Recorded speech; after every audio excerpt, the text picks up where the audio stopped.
신약성경 빌립보서 2장 1절부터 11절까지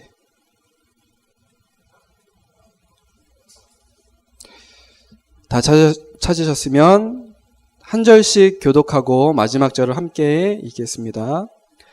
그러므로 그리스도 안에 무슨 겉면이나 사랑의 무슨 위로나 성령의 무슨 교제나 긍휼이나 자비가 있거든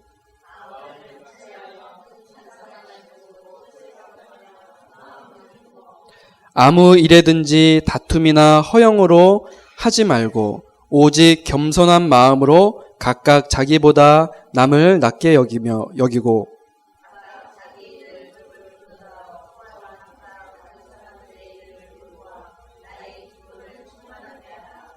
너희 안에 이 마음을 품으라. 곧 그리스도 예수의 마음이니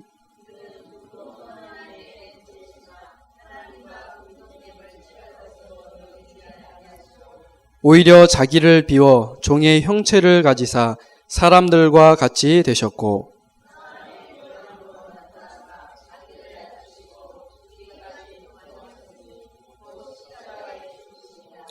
이러므로 하나님이 그를 지극히 높여 모든 이름 위에 뛰어난 이름을 주사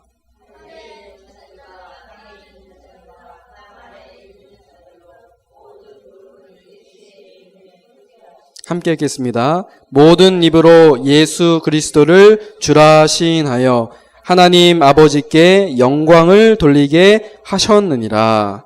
아멘.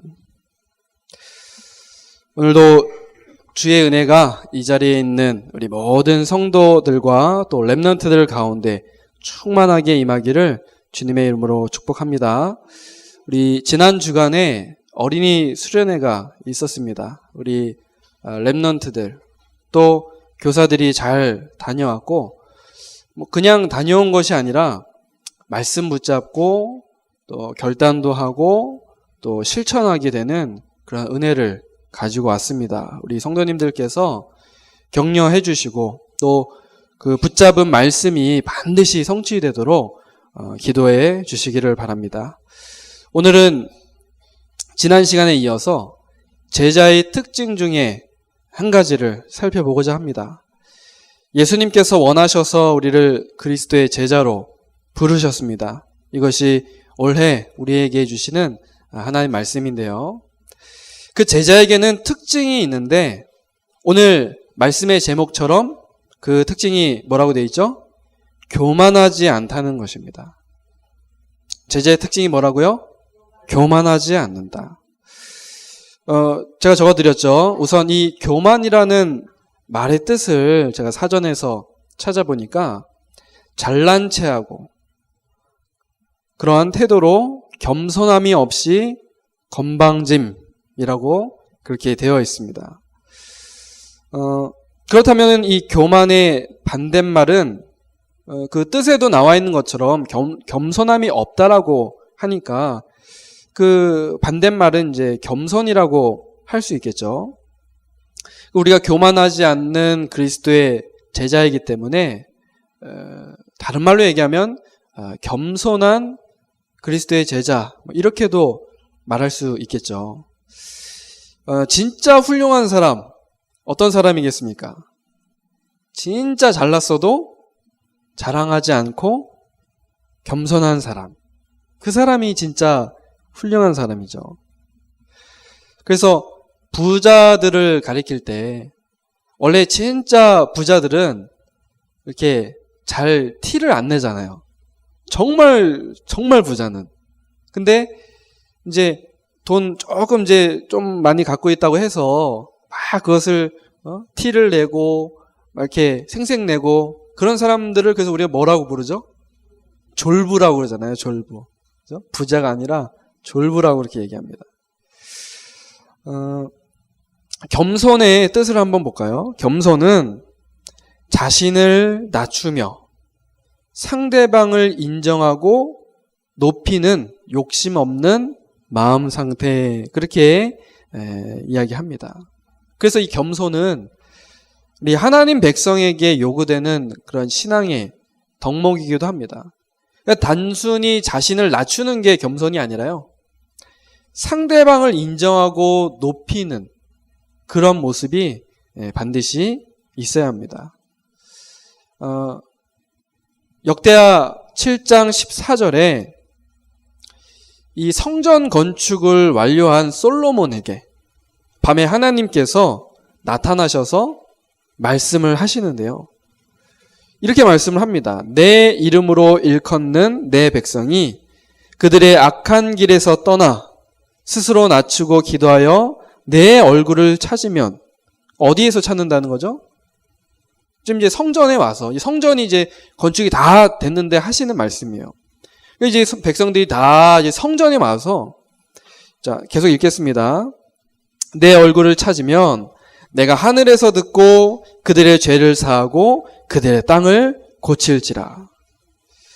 하나님께서는 이 하나님의 성전이 겸손함으로 하나님을 높이고 하나님을 찾고 또 하나님께 기도하는 성전이 되기를 원하셨습니다. 반대로 하나님을 높이지 않는 것은 악한 길을 가는 것이다, 그렇게 표현을 하셨거든요. 사랑하는 성도 여러분, 누가복음 18장 14절에 예수님께서 말씀을 하세요. 이제 쭉 비유를 말씀을 하시면서 이제 바리새인과 이제 세리의 어떤 그 비유를 쭉 하시면서 이렇게 마지막에 말씀하시거든요. 무릇 자기를 높이는 자는 낮아지고 자기를 낮추는 자는 높아지리라 하시니라. 오늘 성경 본문에도 그러한 말씀이 나옵니다. 그리스도께서 우리를 구원하기 위해서 사람의 몸을 입고 오셨어요. 그리고 죽기까지 낮아지셨죠. 십자가에서 죄 없으신 그분이 우리를 위해서 죽으셨습니다. 근데 하나님께서 예수 그리스도를 높이셔서 뭐라고 말씀합니까? 모든 이름 위에 뛰어난 이름 되게 하셔서, 그죠? 하늘에 있는 자들과 땅에 있는 자들과 땅 아래에 있는 자들로 모든 무릎을 예수의 이름에 꿇게 하시고 모든 입으로 어떻게 해요? 예수 그리스도를 주라 시인하여 하나님 아버지께 영광을 돌리게 하셨느니라. 이따가도 말씀드리겠지만 최고 겸손의 모습이 이 그리스도에게서 나와요. 그 모습을 우리가 같이 오늘 보게 될 것입니다.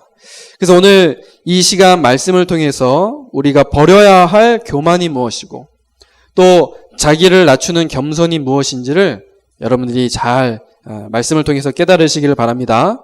그래서 예수님이 원하시는 그리스도의 제자로 쓰임받는 우리 성도님들 되시기를 주님의 이름으로 축복합니다. 자, 첫 번째입니다.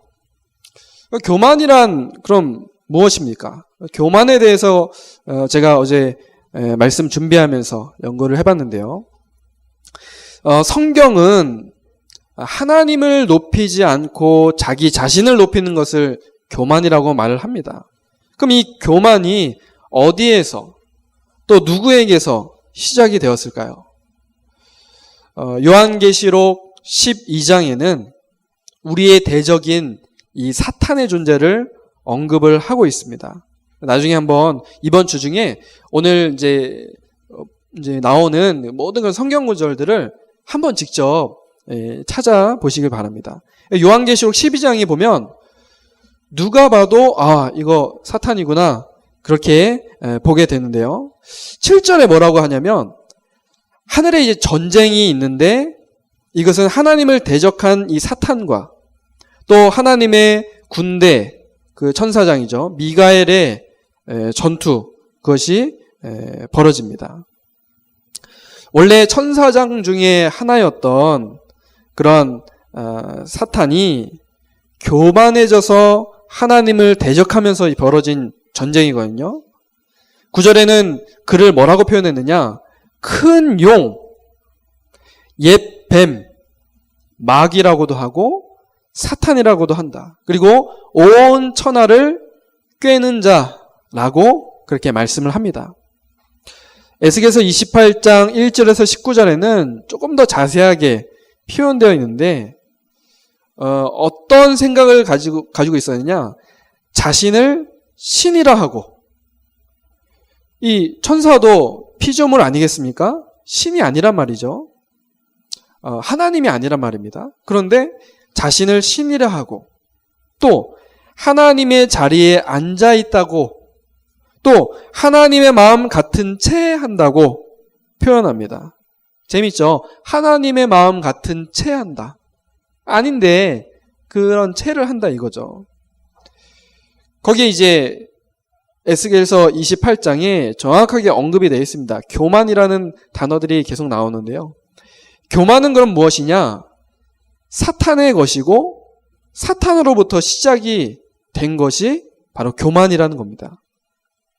그런데 이 사탄이 그 교만을 가지고 하나님께서 사랑으로 만드신 인간을 속여서 죄를 짓고 하나님을 떠나게 만들었습니다. 이것을 근본 문제라고 이야기하죠. 그래서 하나님 떠난 인간은 내가 원하지 않아도 무조건 교만할 수밖에 없는 그런 상태가 되어버렸습니다. 생각 속에 어떤 생각이 있느냐? 하나님 필요 없다. 이런 생각이 가득해졌습니다. 그래서 하나님보다 나 자신을 더 사랑하게 되고, 또 눈에 안 보이는 하나님보다 눈에 보이는 물질을 더 사랑하게 되고, 또 하나님보다 더 높아지는 성공을 원하게 되었죠. 그 결과 어떻게 되었습니까? 나 스스로가 인생의 주인 되었다고 생각을 했는데, 알고 보니까 인간을 속인 사탄에게 매여서 그의 종로로 타는 그런 불신자 상태가 되어버렸습니다. 이 사탄이 계속해서 이 불행을 가져다 주는데, 사람들은 저주와 재앙, 고통이 어디에서 오는지를 알지를 못합니다. 그래서 어떻게 하죠? 그래서 무당 찾아가고 또 점 보고 구슬할 수밖에 없습니다. 하지만 그 고통은 어떻게 돼요? 더욱 심해지는 거죠. 정신적으로도 계속 문제 오고 육신적으로도 계속 문제가 옵니다. 그러다가 결국 어떻게 되죠? 마태복음 25장 41절. 이 마귀를 가두기 위해서 있는 이 지옥에 같이 이제 끌려가는 거예요. 사랑하는 성도 여러분, 여러분은 예수 그리스도를 통해 구원받은 하나님의 자녀이며 또 귀한 그리스도의 제자입니다. 그래서 사탄의 것인 이 교만에 여러분 절대로 속지 마시기 바랍니다. 하나님을 높이지 않고 또 하나님을 의지하지 않고 모든 문제를 그리스도가 아닌 내가 해결하려고 하는 것, 이게 교만이거든요. 옛날 찬양 중에 이런 찬양 있죠. 기도할 수 있는데 왜 걱정하십니까? 기도하면서 왜 염려하십니까? 여러분, 교만을 버리고 믿음을 지키는 그리스도의 제자 되시길 바랍니다. 자, 그렇다면 그리스도의 제자가 교만하지 않고 겸손해지려면 어떻게 해야 합니까? 첫 번째는 예수 그리스도를 인생의 주인으로 고백하면 됩니다. 오늘 본문에도 마지막 11절에 그 말씀을 하죠. 모든 입으로 예수 그리스도를 주라 시인하여 하나님 아버지께 영광을 돌리게 하셨느니라. 우리에게는 예수 그리스도가 꼭 필요합니다. 하나님께서 우리를 구원하시는 유일한 방법이자 길이기 때문에 그렇습니다. 우리가 이 예수 그리스도를 믿고 마음에 영접하는 순간 성령으로 지금 우리와 함께 하시게 되었습니다. 그래서 누군가 우리에게 예수님 어디 계시냐 물어보면 뭐라고 대답해야 되겠습니까? 하늘에 계십니다. 또는 성경에 있습니다. 그렇게 대답하지 마시고 어떻게 대답해야 되죠? 내 안에 계십니다. 그렇게 대답해야 됩니다. 더 중요한 것은 내 안에 계신 예수님께서 그냥 손님으로 와 계시면 안 된다는 거죠. 우리가 지난 그 크리스마스 이브 주일날 함께 말씀을 나눴었지만, 요한복음 2장에 그 말씀 나눴었지만, 이 예수님은 손님이 아니라 내 인생의 주인으로 계셔야 합니다. 우리는 그분을 주인으로 고백하고 어떻게 하면 될까요? 따라가면 되겠죠. 그래서 내 문제, 여러분 스스로 해결하려고 염려하고 고민하지 마시고 주인 되신 예수 그리스도만 여러분들 의지하시기 바랍니다. 우리의 현실 문제요, 우리의 인생 문제요, 아무리 우리가 염려하고 고민해도요, 절대 해결이 안 됩니다. 아니, 절대 해결할 수 없어요. 오히려 염려할 그 시간에, 또 고민할 그 시간에 더 예수님께 매달려 보십시오. 그러면 우리에게 있는 인생 문제가 나를 더욱더 강하게 하는 그런 발판이 될 것이고, 또 오히려 감사를 깨달을 수 있는 그런 중요한 기회가 될 것입니다. 그래서 우리는 예수 그리스도 그분의 말씀을 기억하고 그분의 이름으로 기도해야 되겠습니다. 그렇죠? 기도하면서 왜 염려하냐 그러잖아요. 그렇죠? 기도한다는 것은 다 맡기는 것인데, 그리스도가 주인 되는 그러한 그리스도의 제자 되시길 바랍니다. 두 번째는 영혼을 사랑하는 예수 그리스도의 마음을 품어야 됩니다. 그래야 교만하지 않고 겸손한 그리스도의 제자가 될 수 있습니다. 아까도 말씀드렸지만 우리의 최고 겸손의 모델은 오늘 본문에 나오는 것처럼 근본 하나님의 본체이시지만 하나님과 동등됨으로 여기지 않으시고 인간의 육신을 입고 이 땅에 내려오셔서 십자가에 달려 죽기까지 죄인들을 사랑하고 구원하신 바로 예수 그리스도이십니다. 이분이 우리의 겸손의 모델이에요. 그래서 영혼을 살리고 새 생명을 얻게 하는 전도와 선교가 우리 중심이 될 때 교만하지 않고 겸손한 그리스도의 제자가 됩니다. 이때 우리에게 주시는 축복이 있습니다. 무슨 축복이냐? 고린도후서 5장 20절에서 21절에 보면 우리를 그리스도의 사신으로 사용하신다고 그렇게 말씀을 합니다. 여러분, 사신이란 말 들어보셨죠? 네, 요즘에는 그런 표현이 잘 안 쓰는데, 외국에 나가면 이제 우리나라의 우리나라를 이제 대표하는 사람이 위임받아서 대표하는 사람이 거주를 하잖아요. 그 사람을 뭐라고 표현하죠? 대사라고 얘기하잖아요. 대사. 그죠? 그래서 대사관. 우리나라에도 다른 외국의 그 대사관들이 많이 들어와 있잖아요. 근데 이제 사신은 뭐냐? 이 대사는 그곳에서 이제 한 곳에서 계속 머물러 있는 사람을 이제 대사라고 얘기하는데, 사신 같은 경우는 이제 특별하게 가는 경우를 말하거든요. 옛날에 이제 어떤 표현들을 쓰냐면 이 사신은 왕의 특사라고 얘기를 해요. 누가 보내서 가는 거냐면 이제 왕이 보내서 가는 겁니다. 왕의 특별한 명령을 받은 그런 사람으로서 특별한 임무와 특별한 권위를 가지고 왕을 대신해서 보내지는 그런 신분을 말합니다. 우리는 어떻습니까? 만왕의 왕이신 예수 그리스도께서 이 세상 속에 우리를 그리스도의 사신으로 보내신 거죠. 사신에게는 그가 가지고 있는 지식이나 또 실력이나 인격, 수준 이런 거 필요 없어요. 왜 그러느냐? 중요한 것은 누가 보내서 왔냐가 중요한 거예요. 그렇기 때문에 담대하게 얘기할 수 있어요. 내가 실력이 좀 모자란다고 해서 말 못한다? 아니에요. 담대하게 얘기할 수 있습니다.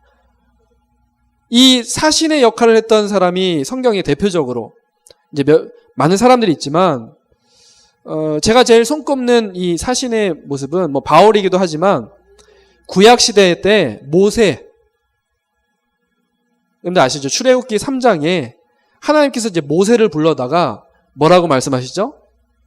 저 애굽 땅에 가서 이스라엘 백성들이 400년 동안 종되어 있는 그 애굽 땅, 그 바로 왕에게 가서 우리 백성들 이제 풀어줘라. 그거 얘기하라고 시키잖아요. 그때 모세가 뭐라고 얘기합니까?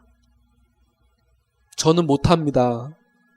말도 못하고 능력도 없고 저는 못합니다. 근데 하나님 뭐라고 말씀하세요? 내가 너와 함께 할 거니까 가라. 네 능력으로 가지 말고, 그렇죠? 하나님 능력 막 보여주잖아요. 가라. 가라. 내가 너 보내는 거다. 가라. 모세가 어떻게 했습니까? 출애굽 시켰잖아요. 마치 그런 거와 같은 겁니다.